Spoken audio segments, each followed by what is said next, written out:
प्रार्थनेविषयी जाणून घेणार आहे की प्रार्थना इफेक्टिव्हली कशी करायची। पहिली गोष्ट तर ही आहे की आपण कुणाकडे प्रार्थना करतो ते जाणून घ्यायचं की आपला परमेश्वर हा जिवंत परमेश्वर आहे, जो बघतो, जो ऐकतो, जो विचार करतो आणि जो सामर्थ्यशाली आहे आमच्या गोष्टी आम्हाला देण्यासाठी। तो त्याच्याकडे तेवढं सामर्थ्य आहे। मतलब आमचा परमेश्वर असा परमेश्वर आहे की मेलेल्या गोष्टींना जिवंत करतो आणि ज्या गोष्टी आहेतच नाही त्यांना उत्पन्न करतो।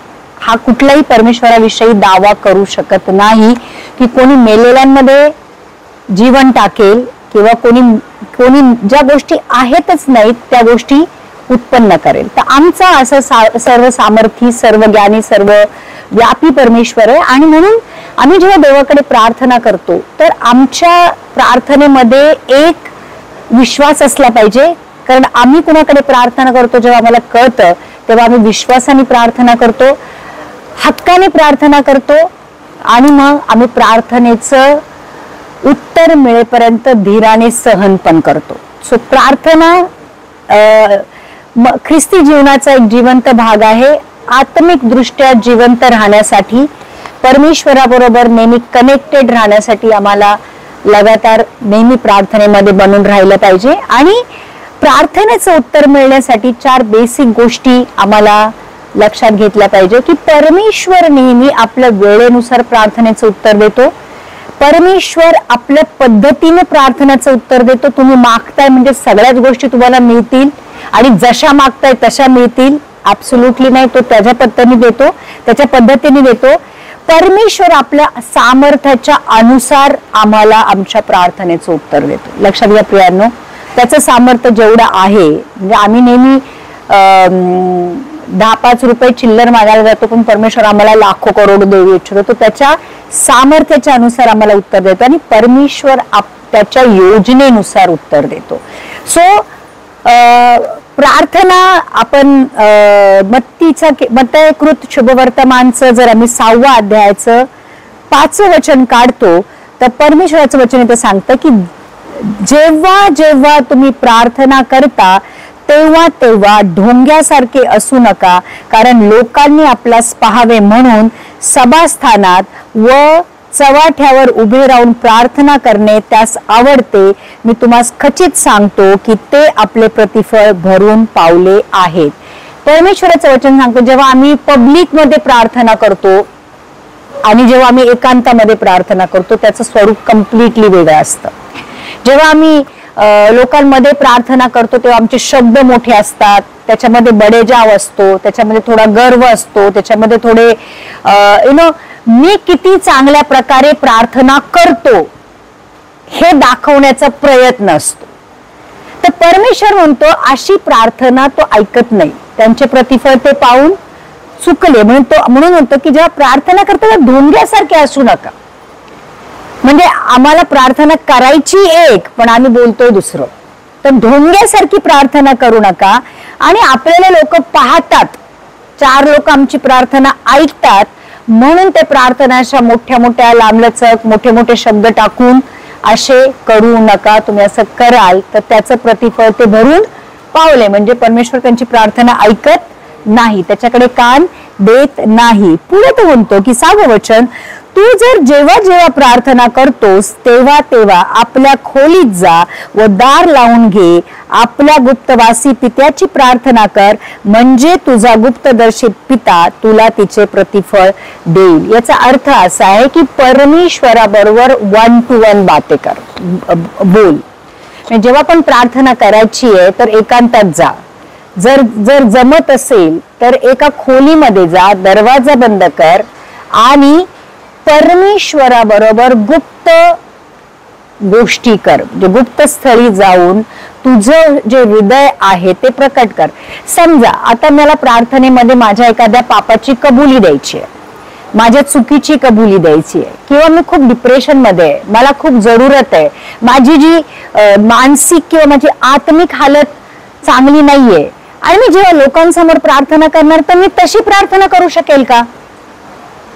जसं समजा मी माझ्या वडिलांशी मला एकांतात बोलायचं, तर आपण काय म्हणतो, पप्पा मला तुमच्याशी बोलायचंय किंवा आई मला तुझ्याशी बोलायचंय, तेव्हा आपण काय करतो, आपल्या मनातल्या ज्या आपल्याला त्रास देणाऱ्या गोष्टी आहेत, मनाला लागलेल्या गोष्टी आहेत, आपलं दुःख आहे, आपले कमजोरी आहे, आपले जरूरत आहेत, आपण केलेले चुका आहेत, आपण केलेली पाप आहेत, आपण आपल्या आईवडिलांकडे कॉन्फिडन्स मध्ये जाऊन काय करतो, व्यक्त करतो. ते ओपनली करू शकतो का? नाही. म्हणून परमेश्वराचं वचन असं सांगतं की जेव्हा पण प्रार्थना करशील, शक्य असेल तर खोलीमध्ये जा, खोलीचा दरवाजा बंद कर आणि तुला जे जे गोष्टी वाटतात की मी माझ्या पित्याबरोबर त्या पित्याबरोबर मी बोलू, त्या गोष्टी परमेश्वराकडे जाऊन बोल. आणि मग बरेचदा असं होतं जेव्हा आम्ही पब्लिकली प्रार्थना करतो तर परमेश्वर त्याचं रेव्हेलेशन देत नाही. पण मी माझ्या स्वतःच्या अनुभवावरून सांगतो की जेव्हा आम्ही परमेश्वराकडे एकांतात येतो, कधी कधी तर प्रार्थना करायची पण जरूर पडत नाही. तुम्ही फक्त डोळे बंद करता आणि परमेश्वराशी कनेक्ट होता. आणि मग परमेश्वर तुमच्याशी ऑडिबल, म्हणजे तुम्ही ऐकू शकता अशा आवाजात, वचनाद्वारे, की तुमच्या हृदयामध्ये अशी खलबल होते किंवा तुमच्या हृदयामध्ये अशा गोष्टी परमेश्वर टाकतो की जसं काय परमेश्वर तुमच्या शेजारी बसतो आणि तुमच्याशी बोलतो. प्रेम करून बघा. आणि हे प्रत्येकासाठी आहे, कारण परमेश्वराला तुमची इंटिमसी पाहिजे, म्हणजे तुमच्या बरोबर एक जवळीकता पाहिजे. करायचं म्हणून केलेली प्रार्थना आपण परमेश्वराच्या तोंडावर फेकतो. कितीतरी वेळामध्ये आम्ही काय करतो, प्रार्थना करायची म्हणून करतो, आणि ऍक्च्युली कंटाळा आला असतो, मूड नसतो, शब्द येत नाही, पण करायची आहे प्रार्थना म्हणून आम्ही प्रार्थना करतो. तर परमेश्वर अशा प्रार्थनेचा परमेश्वराला वीट येतो. म्हणून तो म्हणतो की गुप्त स्थळी जा, दरवाजा बंद कर आणि तुझ्या पित्याबरोबर जशी तुला प्रार्थना, तुला जे काय तुझं हृदय ओपन करायचंय किंवा पित्याला त्याचं हृदय तुझ्याकडे ओपन करायचंय, तर प्रार्थना फक्त आम्ही परमेश्वराकडे लिस्ट देणं नाहीये, कंप्लेंट बॉक्स उघडणं नाहीये, पित्याकडनं ऐकणं सुद्धा प्रार्थना आहे. आणि तुम्ही ऍक्च्युली विचार करू शकत नाही, इतक्या सुंदर गोष्टी परमेश्वर तुमच्यावर उघड करतो जे तुमच्या विचारांच्या पलीकडे असतात. म्हणजे मी सांगते की मी जेव्हा पास्टर बनली तर मला खूप साऱ्या गोष्टी स्क्रिप्चर्स कळत नसायचे. हे असं का लिहिलंय मला कळायचंच नाही, आणि मला कुठलं बुक सांगायचं नाही ते की ते असं उघडून नाही दाखवायचं की हे असं का लिहिलंय ना. तुम्हाला बायबल असताना असं जाणवतं की असं का लिहिलंय, कळत नाहीये मला हे स्क्रिप्चर. पण जेव्हा आपण परमेश्वराशी कनेक्ट होतो किंवा जेव्हा मी वचन म्हणतो मी दरवाजा बंद करते आणि मी परमेश्वराबरोबर असताना परमेश्वराला सांगते, प्रभू हे नाही मला कळत, ह्याचं मला उघडून दाखव, याचा अर्थ काय तो पहिलं मला समजू दे, तरच मी लोकांना जाऊन समजवणार. आणि मग परमेश्वर अशा गूढ गोष्टी सिम्प्लिसिटी बरोबर दाखवतो. सिंपल शब्दात तुम्हाला ते स्क्रिप्चर इतकं सुंदररित्या उघडून दाखवतो. जसं एक फूल कसं उमलतं, एखादी कळी असते ते फूल कसं असं उमलत जातं आणि एक सुंदर फूल तुमच्या समोर येतं, तसं परमेश्वर एक असं सुंदर रेव्हेलेशन, प्रकटीकरण तुम्हाला देतो आणि तुम्हाला वाटतं अरे इतका खजाना त्या एका वचनामध्ये लपलेला आहे. तर प्रियांनो, प्रार्थना म्हणजे फक्त परमेश्वराकडे आपलं मागणं नाहीये, तर परमेश्वराकडून ऐकणं पण आहे. म्हणून तो म्हणतो की जेव्हा तुम्ही दरवाजा बंद करता तेव्हा तुम्ही जगापासून वेगळं होता, तुम्ही जगाला बाहेर ठेवता आणि तुमच्या पित्याबरोबर तुम्ही आता एक होता. म्हणजे एका प्रकारे जेव्हा आम्ही परमेश्वराबरोबर एकांतात असतो तेव्हा आम्ही जगाला जगासाठी आम्ही दरवाजा बंद करतो आणि आता आम्ही म्हणतो की परमेश्वराला मी माझ्या हृदयाचा दरवाजा तुझ्यासाठी उघडलेला आहे. किंवा पब्लिकली असं बरेचदा होतं की जेव्हा आम्ही लोकांमध्ये प्रार्थना करतो किंवा आपण आपल्या कुटुंबात जरी प्रार्थना करत असो किंवा दोघं जण मिळून जरी प्रार्थना करत असो, तरी बऱ्याचशा गोष्टी अशा असतात की ज्या आम्ही बोलू शकत नाही. म्हणजे आम्हाला वाटतं की त्या गोष्टी समोरच्याला कळू नयेत, कुणालाच कळू नयेत. म्हणून परमेश्वर म्हणतो जेव्हा तुला दिल की बात करायची आहे, दिल से दिल की, हृदयाला हृदयाची गोष्ट सांगायची आहे, तर परमेश्वराचं वचन असं सांगतं की दरवाजा बंद कर, खोलीत जा, दरवाजा बंद कर आणि आपल्या गुप्तवासी पित्याची प्रार्थना कर, म्हणजे तुझा गुप्तदर्शी पिता तुला तिचे फळ देईल. वासी पिता, दिसत नाही असा पिता, गुप्तवासी पित्याची प्रार्थना कर, म्हणजे तुझा गुप्तदर्शी पिता त्याचे तुला प्रतिफळ देईल. पुढे लिहिलंय, तुम्ही प्रार्थना करता तेव्हा परराष्ट्रीयांसारखी व्यर्थ बडबड करू नका. आपण पुष्कळ बोललं म्हणजे आपले मागणे मान्य होईल असे त्यांना वाटते. Be specific in your prayer. म्हणजे खूप साऱ्या अशाने ना काही लोक इतकी अशी प्रार्थना करतात की अल्टिमेटली ऐकणाऱ्याला, म्हणजे आपल्यासारख्या ऐकणाऱ्याला पण कळत नाही त्याला काय प्रार्थना करायची. म्हणजे एकच गोष्ट रिपीट करतात, एकच शब्द रिपीट करतात, ज्याचा आपल्याला कंटाळा येतो ऐकायचा. काही लोकांच्या प्रार्थना बहुत खूप रटाळ असतात. म्हणजे माणसाला ते ऐकायचा कंटाळा येतो, तो विचार करा ते स्वर्गात बसलेल्या प्रेत्याला कसं वाटत असेल. सो जेव्हा पण प्रार्थना करतात, बी स्पेसिफिक.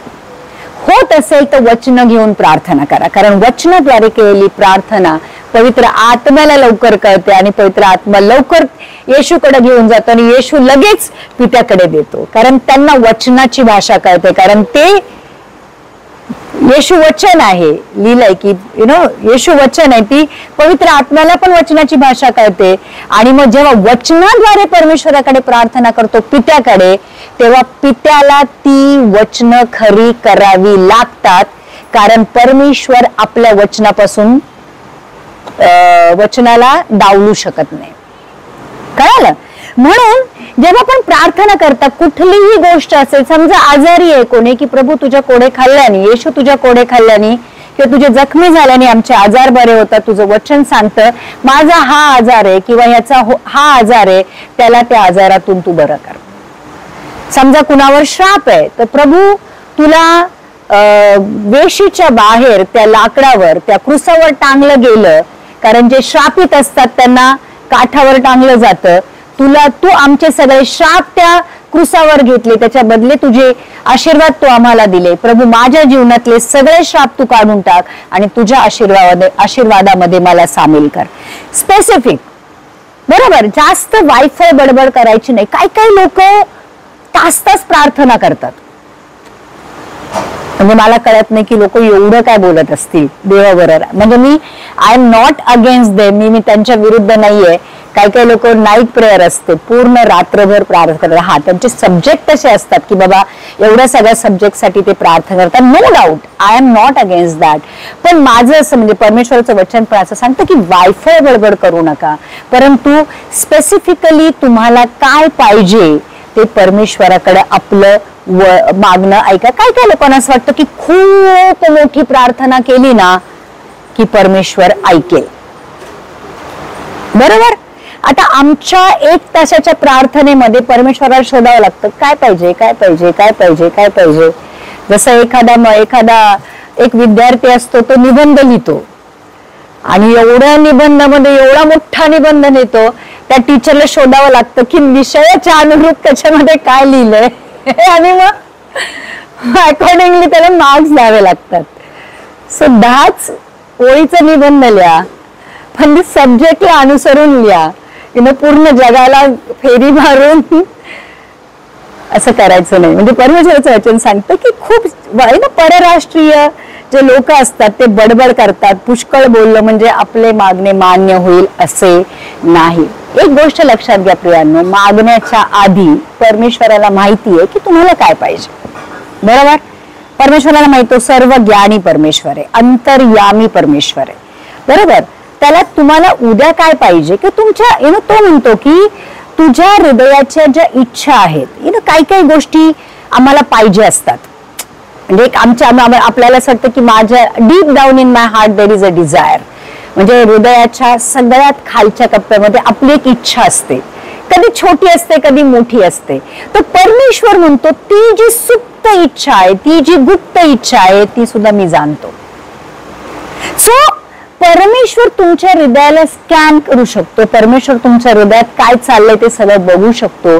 तर तो तुमची प्रार्थना करायची पण जरूर नाहीये त्याच्याकडे बघायला गेलं तर, पण प्रार्थनेच्या द्वारे आम्ही परमेश्वराकडे येतो, आम्ही परमेश्वराशी बोलतो, परमेश्वराबरोबर कनेक्ट होतो. आणि म्हणून येशूने आम्हाला प्रार्थना करायला सांगितलेलं आहे आणि प्रार्थना शिकवलेली आहे. पुढे लिहिलेलं आहे मत्तयकृत शुभवर्तमानचं 6वा अध्यायाचं 8वं वचन, तुम्ही त्यांच्यासारखे होऊ नका, कारण तुमच्या गरजा काय आहेत हे तुमचा पिता तुम्ही त्याच्यापाशी मागण्यापूर्वीच जाणून आहे.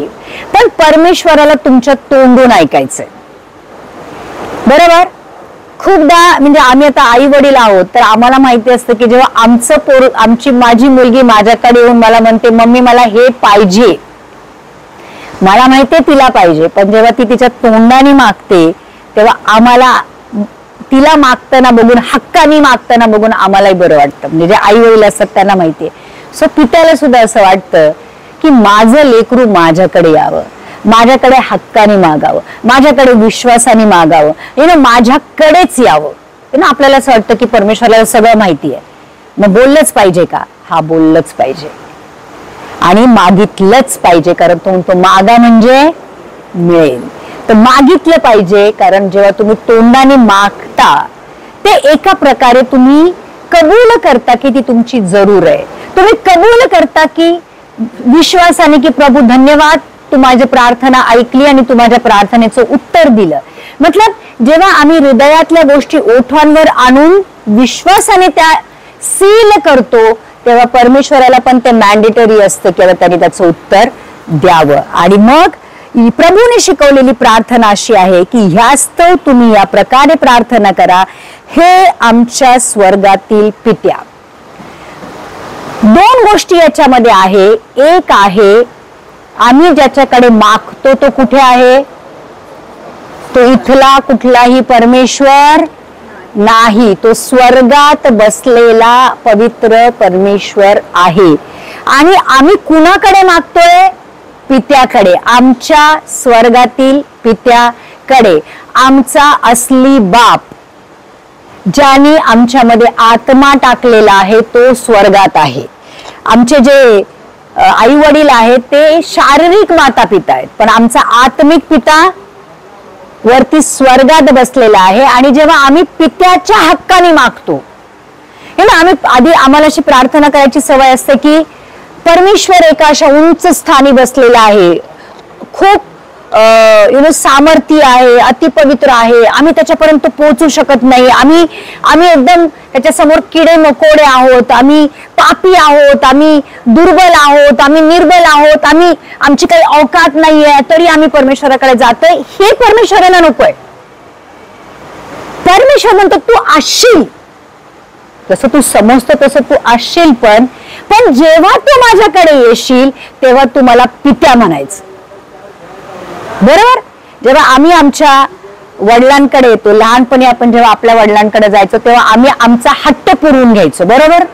आम्ही काय म्हणायचो? आम्हाला पाहिजे म्हणजे पाहिजे, द्यायचं म्हणजे द्यायचं.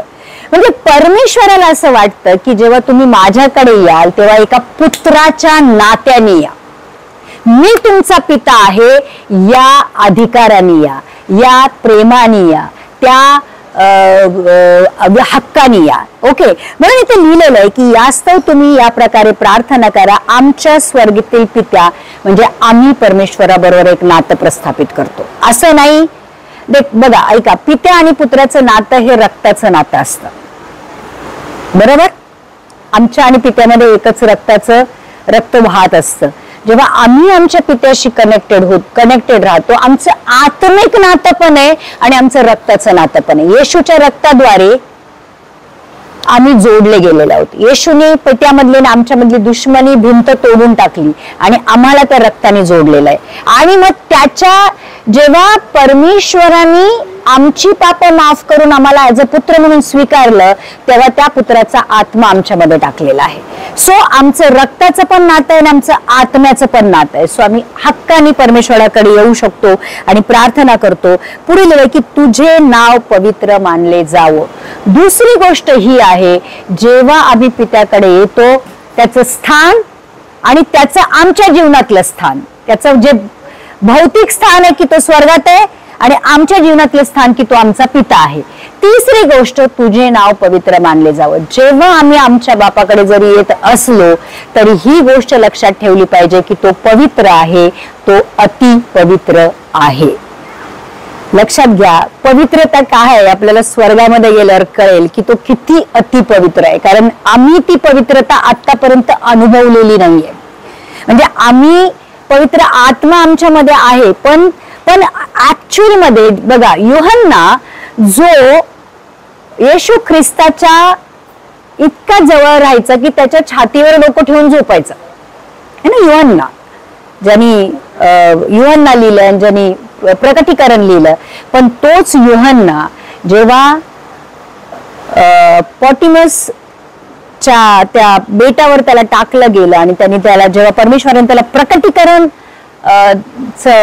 दाखवलं आणि त्यांनी प्रकटीकरण तिथे लिहिलं, असं लिहिलंय जेव्हा त्यांनी येशू ख्रिस्ताला आत्म्यामध्ये त्याला स्वर्गामध्ये घेऊन गेले आणि जेव्हा त्यांनी येशू ख्रिस्ताला बघितलं आत्म्यामध्ये, तो शरीर रूपी त्याला वरती घेऊन गेले पण तो आत्म्यामध्ये गेला होता. आणि जेव्हा स्वर्गामध्ये त्यांनी येशू ख्रिस्ताला बघितलं, असं लिहिलंय, तू मेलेल्या माणसासारखा पडला. जो यूहन्ना येशू ख्रिस्त पृथ्वीवर असताना त्याच्या छातीवर डोकं ठेवून झोपायचा, त्याच यूहन्नाने जेव्हा येशू ख्रिस्ताला वैभवी शरीरामध्ये स्वर्गामध्ये बघितलं, त्याचं ते रूप बघून तो मेलेल्यासारखा त्याच्या तिथे पडला. तो विचार करा, परमेश्वर म्हणजे आम्ही जे आज अपवित्र लोक आहोत, परमेश्वराच्या पवित्रतेसमोर आम्ही टिकू नाही शकत. ही तर परमेश्वराचा अनुग्रह आहे, परमेश्वराचं प्रेम आहे की आमच्यासारख्या तुच्छ लोकांकडे तो बघतो, आमच्यासारख्या पापी लोकांची तो प्रार्थना ऐकतो. आणि हे त्याचा खरंच इतका मोठा अनुग्रह आहे की तो आमच्यावर प्रेम करतो.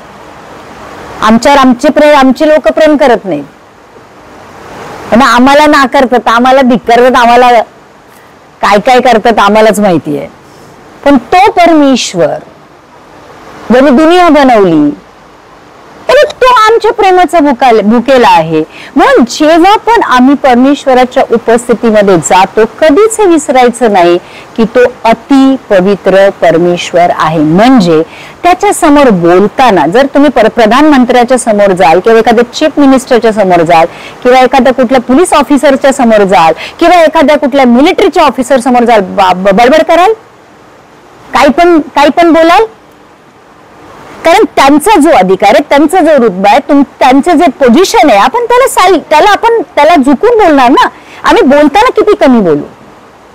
मग विचार करा, ज्याने दुनिया बनवली आहे, जो हा दुनियाचा निर्माण करतात, जो अतिपवित्र परमेश्वर, आम्ही जाऊन काय काय बडबड करतो आणि आमच्या अपवित्र जिभेने आम्ही काय काय कबूल करतो.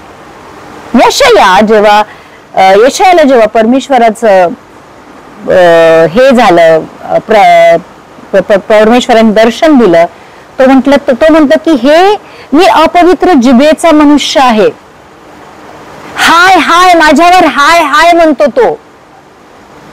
म्हणजे जेव्हा मी परमेश्वराच्या उपस्थितीत येतो, तो दिसत नाही म्हणून त्याचं महत्व कमी होत नाही.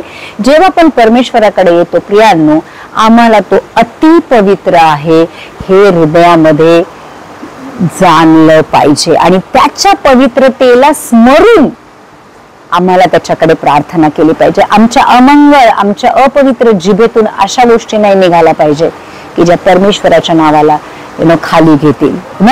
तर आम्हाला हे पण जाणलं पाहिजे की तो पवित्र परमेश्वर आहे, तो स्वर्गात आहे, तो आमचा पिता आहे आणि तो पवित्र आहे. तुझे राज्य येवो, तो पहिल्या ज्या मागण्या आहेत आम्हाला आमच्या, जसे स्वर्गात तसे पृथ्वीवरही तुझ्या इच्छेप्रमाणे हो. पहिली गोष्ट आम्हाला मागायची परमेश्वराकडे, ते त्याच्या राज्याच्या गोष्टी मागायच्या.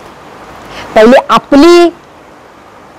आपल्या गरजा नाही फटाफट सांगायच्या, मला हे पाहिजे, मला ते पाहिजे, मला ते पाहिजे. नाही, परमेश्वर म्हणतो की पहिलं त्याचे राज्य येवो, त्याच्या राज्यामध्ये माझा हिस्सा काय असेल, त्याचं राज्य वाढवण्यामध्ये माझा रोल काय असेल. आणि प्रभूचं राज्य स्वर्गातनं पृथ्वीवर येण्यासाठी आता येशू एकदा येऊन गेला, आता तो परत येईल तेव्हा आम्हाला घ्यायला येईल.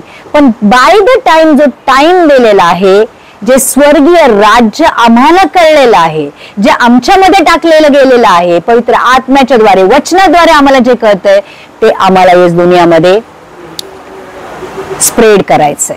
आमच्या द्वारे परमेश्वराचं राज्य या जगामध्ये पसरवायचंय. म्हणजे परमेश्वराचा सुसमाचार आम्हाला पूर्ण जगामध्ये पसरवायचा आहे. तुझे राज्य येवो.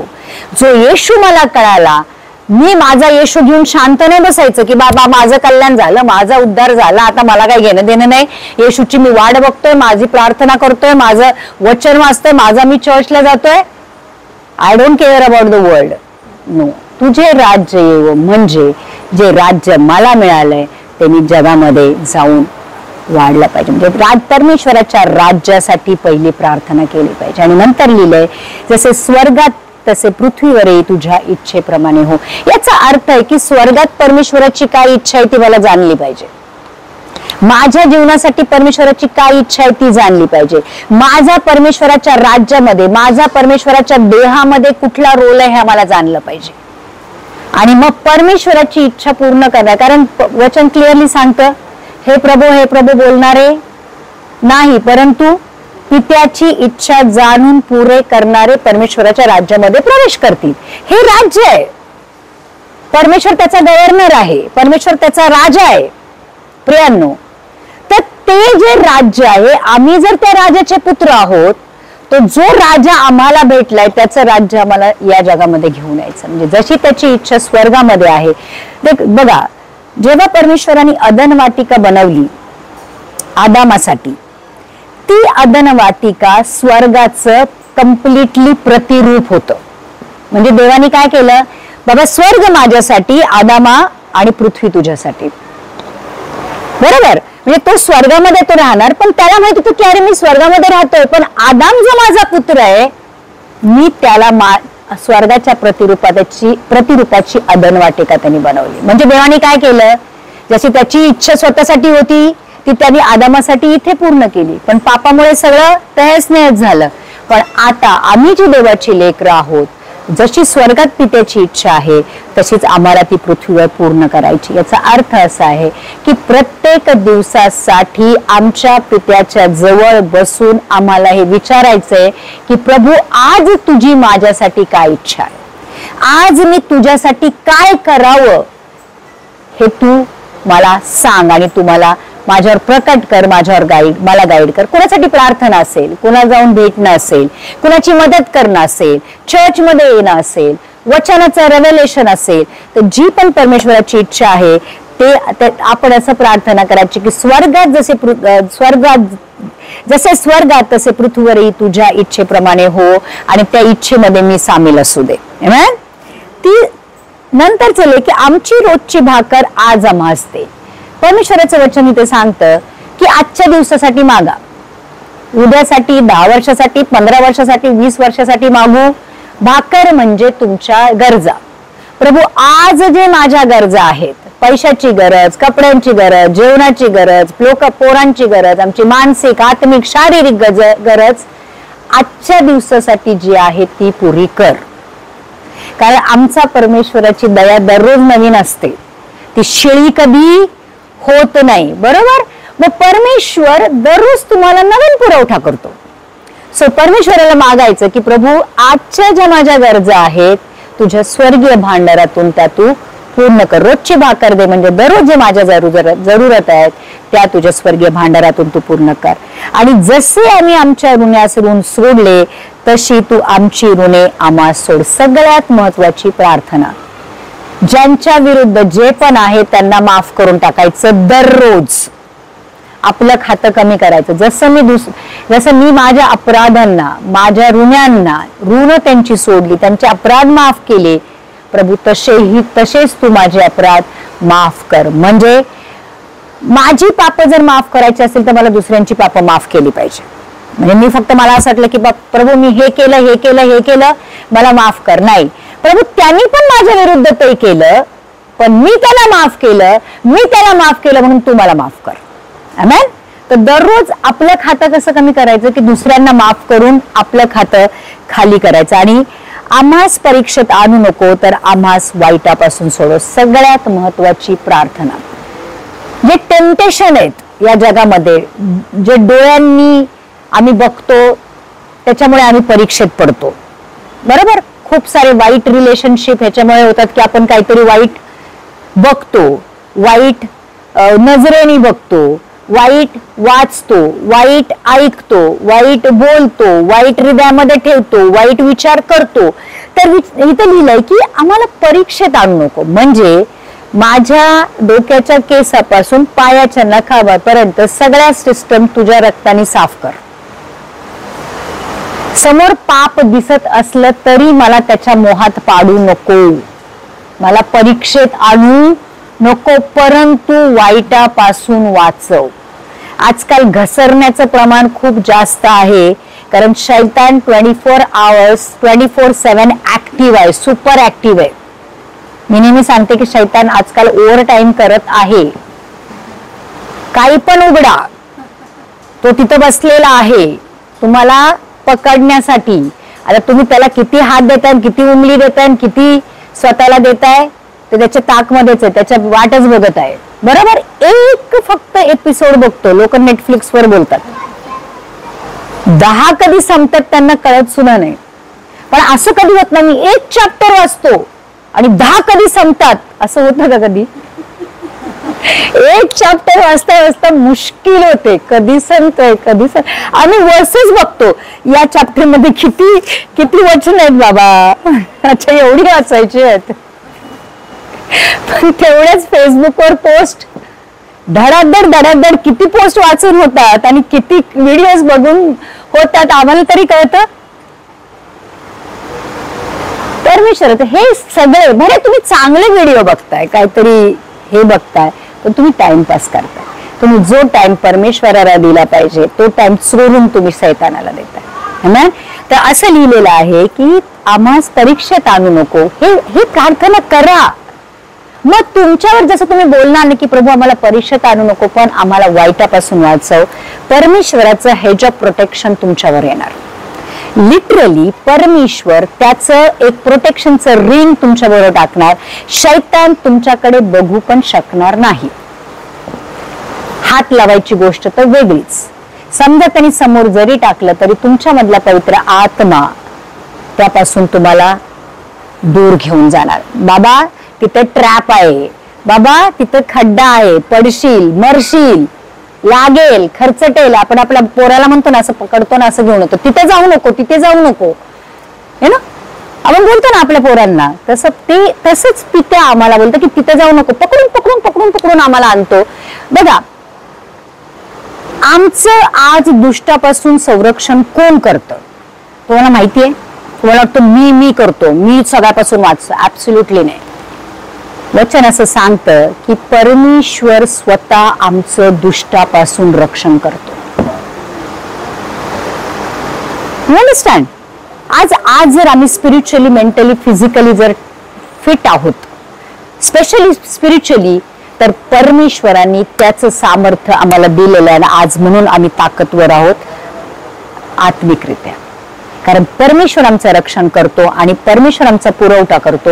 आणि आमचा जो अंतर आत्मा ज्याला सांगेल, किंवा अंदरुनी मनुष्य ज्याला म्हणतात, आतमधला एक माणूस असतो आपला आत्मिक माणूस, त्याला दररोज परमेश्वर एक आत्मिक गोष्टी देऊन, भले तो आत्म्याचं बळ असेल, वचनाद्वारे मन्ना असेल, तो घालून घालून घालून त्या आत्मिक माणसाला तो स्ट्रॉंग करत आहे. बाहेरचा मनुष्य हे होत आहे, नष्ट होत आहे. आमचं वय होत आहे, आम्ही नष्ट होत आहोत बाहेरून, पण आतमधून आम्ही स्ट्रॉंग होत आहोत. आणि एवढे स्ट्रॉंग होत आहोत की आम्ही येशू ख्रिस्ताच्या येण्यासाठी तयार होतो. आमेन. तर प्रियांनो, ही प्रार्थना जरूर करा, कारण की राज्य, सामर्थ्य, गौरव ही सर्व काळ तुझीच आहे. तर राज्य ही परमेश्वराचं आहे, सामर्थ्य ही परमेश्वराचं आहे. म्हणजे परमेश्वराची एक प्रकारे स्तुती आराधना करतो की प्रभू, मान, महिमा, गौरव, सामर्थ्य सगळं काही तुला आहे. मी घटतो आणि तू माझ्यामध्ये वाढ.